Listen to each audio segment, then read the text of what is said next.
ከሰማናቸው መረጃዎች መካከል እንግዲህ ማንቸስተር ዩናይትድ ማርከስ ራሽፎርድን ለማቆየት ስምምነት ላይ ለመድረስ እየሰራ እንደሆነ እየተገለጸ ሲሆን ተጫዋቹም መቆየት ይፈልጋለም ተብሏል። ሌሎች ተጫዋቾችም እንዲሁ በዝውውር ውስጥ የተካተቱ ሲሆን የማኑኤል ኡጋርቴ ጉዳት በማንቸስተር ዩናይትድ ራዳሮች ውስጥ ምንም አይነት ተጽዕኖ የለውም እየተባለም ይገኛል። በማንቸስተር ሲቲ በኩል ደግሞ አዩብ ቡዋዲን ንግግር ላይ ማድረጋቸው እንዲሁም ደግሞ የመጀመሪያ ደረጃ ንግግር መጀመራቸው ነው እየተገለጸም የሚገኘው። የብራድኪ ባርኮላ ከፓሪስ ሳን ጀርሜን የመውጣት እድል እጅግ በጣም መጥበቡ እየተገለጸ ሲሆን ይህም ለአርሰናልና ለሊቨርፑል ከባድ ነው እየተባለም ይገኛል። ብሩኖ ጎማሬዝ እንዲሁም ደግሞ ሌሎች ስሞችንም ከአርሰናል ጋር የምናነሳም ይሆናል። እስከ መጨረሻው ድረስ ከኛ ጋር ቆዩ እያልን እኛ ቀጥታ ወደ ፕሮግራሞቻችን እንለፍ።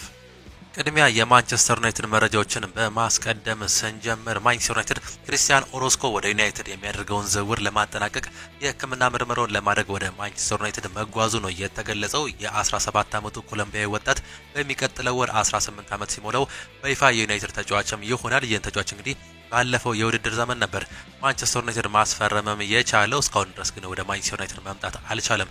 ይህ ኮሎምቢያዊ የአማካይ ስፍራ ተጫዋች በአሁኑ ሰዓት ላይ አትሌቲክስ እንደገለጸው ከሆነ ክሪስቲያን ኦሮስኮ ወደ ማንቸስተር ዩናይትድ በመምጣት የሕክምና ምርመራውን ያደርጋልም ነው የተባለው። ዴቪድ ኦርነስቲን ከማንቸስተር ዩናይትድ ጋር በርካታ ስፖርታዊ መረጃዎችን የዝውውር መረጃዎችን ይዞ ወጥቷል። ከነዚህ መካከል የማኑኤል ኡጋርቴ ጉዳት ያስተጓጉለው ምንም ነገር የለም ሲልም ይገልጻል። የዩናይትድ በአማካይ መስመሩ ሊሰራ ያቀደው እንቅስቃሴ ከኡጋርቴ መጉዳት ጋር የሚገናኝ ነገር የለውም ሲልም ይገልጻል። ክለቡ ከወሰዳቸው የወጪ ቅነሳዎች በኋላ ተጫዋቹ ለቀቀም አለቀቀም ሁኔታዎችን ለመቋቋም የሚያስችል ጠንካራ አቅም ላይ ነው የሚገኘው ሲል የገለጸ ሲሆን ሁሉም በታቀደለት እቅድ መሰረት የሚካሄድ ይሆናል፣ የሚቀር ነገር የለም ሲልም ይገልጻል። ኡጋርቴም በማንቸስተር ዩናይትድ እንዲቆይ ሊገደድ እንደሚችልም ነው የተገለጸው። ማንቸስተር ዩናይትድ በዚህ ክረምት ለማኑኤል ኡጋርቴ የሚሰጠው የዝውውር ጥያቄዎች ለመቀበል ፈቃደኛ እንደነበር ተገልጿል። ነገር ግን ከቀናት በፊት ባስተናገደው ከባድ ጉዳት ምክንያት ፈላጊ ክለብ ላይኖረው እንደሚችልም ተጠቁሟል። ይህንንም ተከትሎ ማንቸስተር ዩናይትድ ተጫዋቹን መሸጥ በማይችልበት ሁኔታ ውስጥ ጥሎታለም ተብሏል። ስለሆነም የመሃል ሜዳ ተጫዋቹ በማንቸስተር ዩናይትድ ቤት እንዲቆይ ሊገደድ እንደሚችል ተመላክቷል ሲለን ዘ አትሌቲክስም አስነበበን። ዋይን ማርክ ሮኒ የራሱን ሀሳብ ይሰጣል። እንግሊዝ ከኮንጎ ጋር በምታደርገው ጨዋታ እኔ በሆነ ኮቢ ማይኖን ከራይስ ጋር ወይም ደግሞ ከቤሊንጋም ጋር አንድ ላይ በሶስት አማካዮች አጣመርም ነበር። የቡድኑን ሚዛን ከመጠበቅ በተጨማሪ ኮቢ በጠባብ ቦታዎች ላይ የመጫወት ትልቅ አቅምም አለው። በዚህ ረገድ ከኮቢ የተሻለ ተጫዋች እንግሊዝ የላትም። እሱን መጠቀም ጥሩ ነው ብዬም አስባለሁ ሲል ዋይን ማርክ ሮኒ ሲናገርም ሰማን። ሲሞን ስቶንስ እንደዘገበው ከሆነ የማቲያስ ፈርናንዴዝ ሁኔታ በቅርበት እልባትም ያገኛል ተብሏል። የማቲያስ ፈርናንዴዝ የወደፊት እጣ ፈንታ በሚቀጥሉት ጥቂት ቀናት ውስጥ ግልጽ ሊሆን ይችላልም ነው የተባለው። ነገሩ ወደ አንድ ወሳኝ ምዕራፍ ሊያመጣ የሚችል ይፋዊ የዝውውር ጥያቄ ለማቅረብ መዘጋጀታቸውን በማንቸስተር ዩናይትድ በኩል የወጡ የቅርብ መረጃዎችም ያሳያሉ። ዴቪድ ኦርነስቲን ዘ አትሌቲክስ ላይ እዚህ ሲያገብ ሌላኛው መረጃ ማርከስ ራሽፎርድ ወደ ዩናይትድ ተመልሰው እንዲጫወት በሁሉም ወገን በኩል ሙሉ ፈቃደኝነት አለ ሲል በሰበር መልኩም ይገልጸዋል። ካሪክ ከጊዜያዊ አሰልጣኝ በነበረበት ወቅትም እንኳን ቢሆን በዚህ ክረምት ሊደረጉ ስለታቀዱ ዝውውሮች ላይ ተሳታፊ እንደነበር የገለጸ ሲሆን እነሱ አሁንም ቢሆን አዳዲስ በሚፈረሙ ተጫዋቾች ላይ ትልቅ ድርሻም ይኖረዋል። የካሪክ ፈቃደኝነት ሳይገኝ ምንም አይነት ተጫዋች አይፈርምም የተባለ ሲሆን በተለይም ከራሽፎርድ ጋር የተነሳው ጉዳይ እንግዲህ የተጫዋች ወደ ማንቸስተር ዩናይትድ በመመለስ መጫወትም ይፈልጋል። እንዲሁም ደግሞ አሰልጣኝ ማይክል ካሪክም እሱን ይዘው መቀጠል ይፈልጋሉ። በዚህም የተነሳ በሁለቱም ክለቦች መካከል በክለቡም እንዲሁም ደግሞ በተጫዋቹ መካከል ያለው ፈቃደኝነትን ተከትሎ እንግዲህ ምናልባትም በሚቀጥለው ዓመት በማንቸስተር ዩናይትድ ቤት ዳግም ማርከስ ራሽፎርድን እንደምንመለከት ነው የተገለጸው። የማንቸስተር ዩናይትድ አመራሮች ጭምር እንግዲህ ለዚህ ፈቃደኛ እንደሆኑ መረጃዎች እያሳዩም ይገኛሉ። ያልተጠበቀ መረጃ ነው እንግዲህ ይህ በተለይም ከአሰልጣኝ ሩበን አሞሪም ጋር በመናቆራቸው ምክንያት ነበር እንግዲህ ከማንቸስተር ዩናይትድ ጋር በመለያየት ወደ ካታሎን ክለብ በውሰት መቅናተም እየቻለው። በዚህም ዓመት ጥሩ እንቅስቃሴ በባርሴሎና ቤት አሳይቶም ነበር። እዛም የመቆየት ከፍተኛ ፍላጎት ቢያሳይም ክለቡ ግን ይህን ነገር ሳያደርግ ሌላኛውን እንግሊዛዊ ተጫዋች አንቶኒ ጎርደንን በመውሰድ እንግዲህ እሱን ወደ ማንቸስተር ዩናይትድ ለመምጣት ለመመለስም እንዲሁ ተስማምቷል። ይህም ለተጫዋቹ እንግዲህ ከባድ ቢያደርገውም በአሁኑ ሰዓት ላይ ማንቸስተር ዩናይትድ ግን ዳግም ሊቀበለው እንደሚችል መረጃዎችም እያሳዩም ይገኛሉ። ሌላኛው ዘ አትሌቲክስ ያወጣው መረጃ ፍሌክስ ኒሜቻ በዩናይትድ እቅድ ውስጥ ካሉ ተጫዋቾች አንዱም ነው። ዩናይትድ ተጫዋቹን ማግኘት ስለሚቻልበት ሁኔታም ጠይቋል። ኒሜቻ ወደ ፕሪሚየር ሊግ የመዛወር ከፍተኛ ፍላጎትም አለው። ማንቸስተር ዩናይትድ በአማካይ ስፍራ ከሚመለከታቸው ተጫዋቾች መካከል እንደ ግንባር ቀደም ከሚመለከቷቸው ተጫዋቾች ይመደባል ሲልም እንዲሁ ዘ አትሌቲክስም አስነበበን። ፋብሪዚዮ ሮማኖም እንግዲህ ስለ ማርከስ ራሽፎርድ ሲናገር ባለፉት 24 ሰዓታት ውስጥ በማርከስ ራሽፎርድ ዲም ዩናይትድ በኩል ቀጥተኛ ውይይቶችም ተደርጓል። እሱም በድጋሚ ከዋናው ቡድን ጋር ለመቀላቀል ሂደቶችን ለመጀመር ሁሉም ወገኖችም ተስማምተዋል ሲል የገለጸ ሲሆን ራሽፎርድ በካሪክ ስር የቅድመ ውድድር ዘመን ዝግጅቱን ለመጀመር ፈቃደኛም ሆኗል። ይሁን እንጂ ዩናይትድ ለመቆየት ምንም ዋስትናም የለም። ወደፊት የሚቀርቡ የዝውውር ጥያቄዎችን ይገመግማሉ። ይህ የመጀመሪያ እርምጃ በሁለቱም ወገኖች መካከል ያለውን እምነት መልሶ ለመገንባት ወሳኝም ነው ሲልም መግለጹንም ነው የሰማነው። ዘ አትሌቲክስ ሪያል ማድሪድ የአማካይ መስመር ተጫዋች የመልቀቅ እድል አለው ሲል ያረጋገጠ ሲሆን ካማቪንጋ ክለቡን ለመልቀቅ ፈቃደኛ ካልሆነ ማድሪድ ለኦሬል ቹዋሚኒ የሚመጡ ጥያቄዎችን ለመቀበልም ይገደዳል። በአማካይ ስፍራ ላይ ግድ አንድ ተጫዋች የመልቀቅ እድሉ እጅግ ይሰፋል ሲልም ነው በዚህ መረጃ ላይ ያመላከተን። ወደ ቼልሲ መረጃዎቻችን ስናልፍ የቼልሲ የዝውውር ሁኔታ ምን ይመስላል የሚለውን እንመልከት።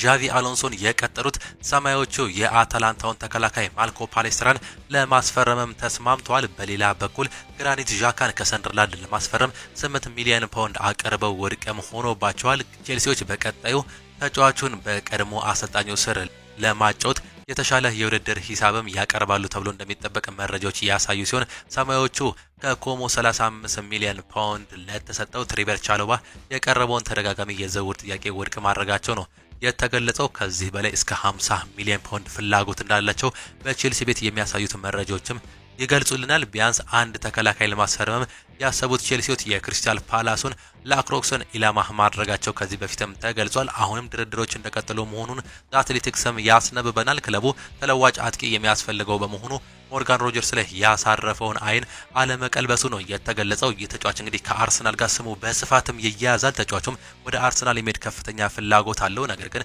ሞርጋን ሮጀርስ ምናልባትም አርሰናል ጋር የድርድሩ ሁኔታ የማይሳካ ከሆነ ወደ ሌላኛው የለንደን ክለብ ቼልሲ የሚሄድ እድል እንዳለው ነው እየተገለጸ የሚገኘው። ይህ በእንዲህ እንዳለ ቼልሲ ኤንዞ ፈርናንዴዝ እንዲሁም ደግሞ ማሎ ጉስቶን ለመግዛት ጥሩ ዋጋ የሚያቀርብ ክለብ እየጠበቀ ይገኛልም ተብሏል። ማሎ ጉስቶ ከማንቸስተር ሲቲ ጋር ስማቸው በስፋት ይያያዝ እንደነበር እናስታውሳለን። ኤንዞ ፈርናንዴዝ ደግሞ ወደ ስፔን ምናልባትም ሪያል ማድሪድ የሚሄድ እድል እንዳለው ነው የተገለጸው። በተጨማሪም ካሉት የፊት መስመር አጥቂዎች ቢያንስ አንዱን ለሽያጭ እንደሚያቀርቡት ነው የተጠቆመው። በሰበር መረጃ የሪያል ማድሪዱ የክለብ ቅርብ ምንጮች በዚህ ክረምት ኤንዞ ፈርናንዴዝን የማስፈረም እድላቸው አነስተኛ እንደሆነ ተገልጾላቸዋል ይላል በዘገባው ዘ አትሌቲክስ። ሌላኛው ደግሞ ሲሞንስ ጆንስ እንደዘገበው ከሆነ ቼልሲ አንድ ክለብ የተለጠፈባቸውን ዋጋ ካሟላ እነዚህን ተጫዋቾች መሸጥም ይፈልጋል። ኤንዞ ፈርናንዴዝ፣ ማሎ ጉስቶ እንዲሁም ደግሞ ትሬቨር ቻሎባን፣ ማርኮ ጉይ በእንግሊዝ እንዲሁም ደግሞ በአውሮፓ ካሉ ክለቦች ውስጥ ለውሰት ሆነም ለቋሚ ዝውውር የማይቀርብ ተጫዋች ነው ተብሏል። ማርክ ጉዩ ይህ የአጥቂ ስፍራ ተጫዋች ከቼልሲ ጋር እንደሚቆይም ነው ሌላኛው መረጃም የሚያሳየው።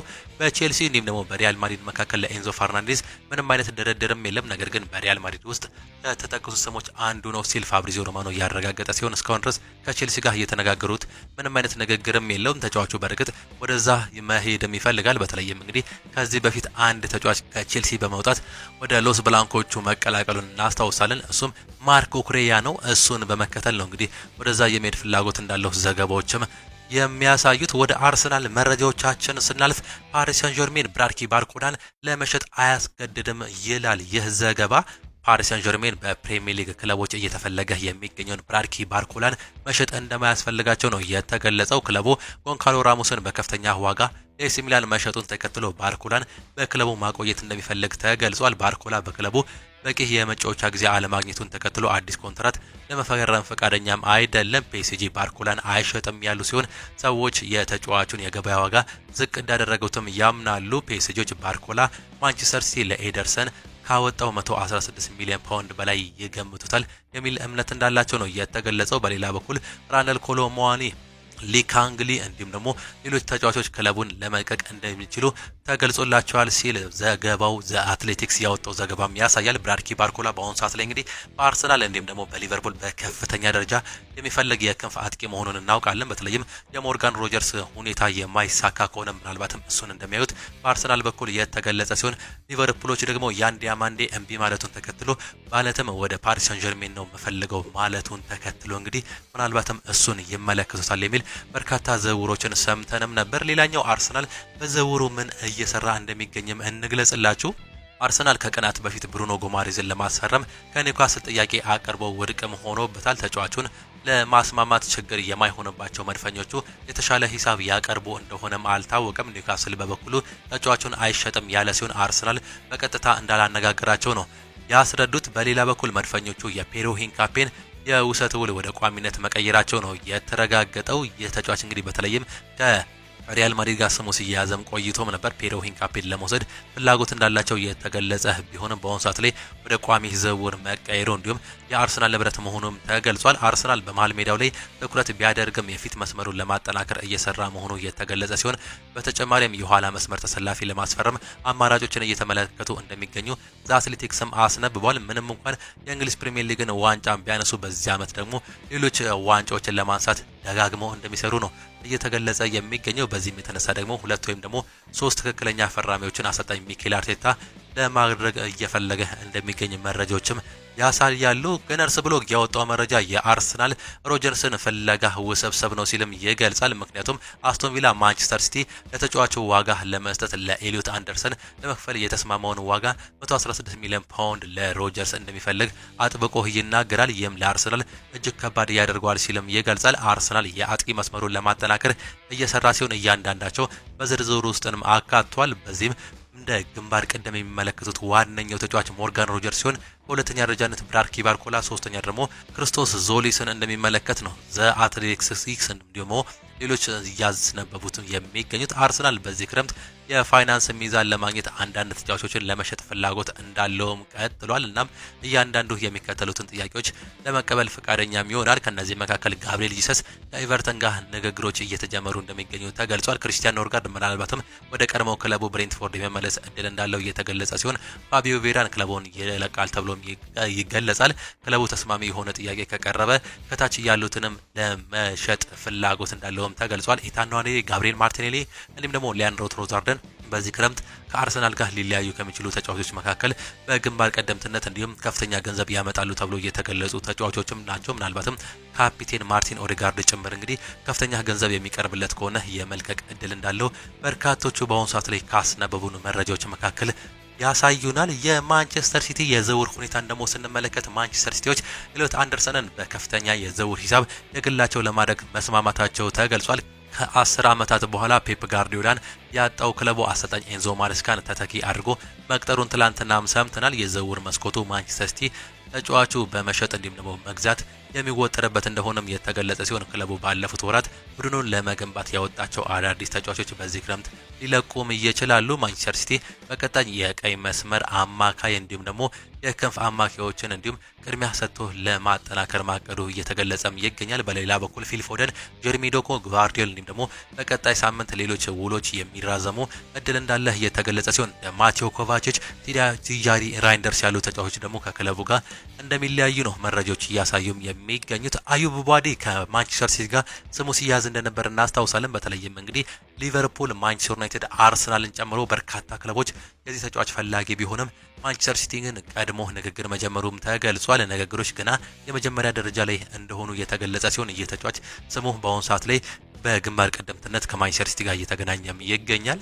የሊቨርፑል የዝውውር እንቅስቃሴን ደግሞ ስንመለከት ቪክተር ሙኖዝን የመጀመሪያ ፈራሚ ያደረጉት ሊቨርፑሎች ያን ዲያማንዲ ላይ ከፍተኛ ፍላጎት አሳይተውም ነበር። ይሁን እንጂ ተጫዋቹ ፓሪስ ሰን ጀርሜንን መምረጡን ተከትሎ ሌላ ተጫዋች ለማስፈረም ይንቀሳቀሳሉ ተብሎም ይጠበቃል። ሊቨርፑል በቦታው ከያዛቸው ስሞች መካከል እንግዲህ ያንኩባ ሚንቴ ከብራይተን የሚፈለግ ሌላኛው ተጫዋች ነው።